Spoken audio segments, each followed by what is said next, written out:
NK ദേശൻ രചിച്ച അത്യന്തം ഹൃദ്യമായൊരു കുട്ടിക്കവിത.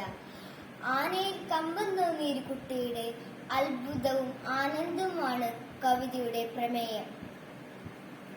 അമ്പലഗോപുര നടയിലൊരാന കൊമ്പനെ ഞാൻ കണ്ടേ, മുൻപ് മുതൽക്ക് ആനയിലെത്തിരി കമ്പമെനിക്കുണ്ടേ. അമ്പലഗോപുര നടയിലൊരാ കൊമ്പനെ ഞാൻ കണ്ടേ, മുമ്പ് മുതൽക്ക് ആനയിലെത്തിരി കമ്പമെനിക്കുണ്ടേ. മുൻപിൽ തുമ്പു തുളഞ്ഞു വളഞ്ഞൊരു തുമ്പിക്കരമുണ്ടേ, കണ്ട മരത്തിൻ ചില്ലകൾ ചീന്താൻ വേണ്ട കരുത്തുണ്ടേ. മുൻപിൽ തുമ്പു തുളഞ്ഞു വളഞ്ഞൊരു തുമ്പിക്കരമുണ്ടേ, കണ്ട മരത്തിൻ ചില്ലകൾ ചീന്താൻ വേണ്ട കരുത്തുണ്ടേ.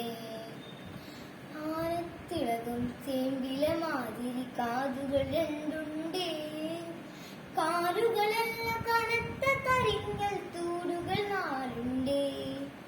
കാറ്റത്തിളകും ചേമ്പില മാതിരി കാതുകൾ രണ്ടുണ്ടേ, കാലുകളല്ല കനത്ത കരിങ്കൽ തൂടുകൾ നാലുണ്ടേ. കൂടുതലുണ്ട് കുറുമ്പാ കൊമ്പന് പൂച്ചുവിലങ്ങുണ്ടേ, കൂട്ടിനു നിൽപ്പുണ്ടരയിൽ പാപ്പാൻ കുറുവടിയും കൊണ്ടേ. കൂടുതലുണ്ട് കുറുമ്പാ കൊമ്പന് കൂച്ചുവിലങ്ങുണ്ടേ, കൂട്ടിനു നിൽപ്പുണ്ടരികിൽ പാപ്പാൻ കുറുവടിയും കൊണ്ടേ. കറുത്ത നിറമാണുടലും കാലും കഴുത്തുമെന്നാലും, വെളുത്ത ഭസ്മക്കുരി പോൽ നെറ്റിയിലിത്തിരി പാണ്ടുണ്ടേ. കറുത്ത നിറമാണുടലും കാലും കഴുത്തുമെന്നാലും, വെളുത്ത ഭസ്മക്കുരി പോൽ നെറ്റിയിലിത്തിരി പാണ്ടുണ്ടേ. ആളുകളേറിയ കൗതുകമോടെ കണ്ണെറിയുന്നുണ്ടേ, ആനക്കാ